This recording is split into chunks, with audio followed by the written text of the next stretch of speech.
Hello. तर आम्ही खूप दिवसानंतर सगळेजण जमलो होतो आणि आम्ही फॅमिली वॅकेशन केली नव्हती. त्यामुळे म्हटलं चला आता जाऊया आपण छोट्या एका फॅमिली ट्रिपसाठी. जाताना विहाची मस्त मस्ती चालली होती. ती छान हाय बाय आणि पा करून दाखवत होती सगळ्यांना. खूप छान वाटलं. जाताना आम्हाला खडकवासलाही लागलं आणि त्यानंतर पुढे वेदर एवढं छान झालं की आम्ही तिकडे कधी पोचलो काही कळालंच नाही. गेल्यानंतर आम्ही छान फ्रेश झालो आणि तिकडे एक बर्ड पार्क होतं, त्यात आम्ही जायला निघालो.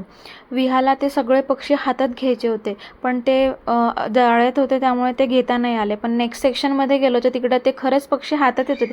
तिला पोपट बघून एवढा आनंद झाला होता की तिला ते हातात धरायचे होते, पण आम्ही ते नाही दिलं.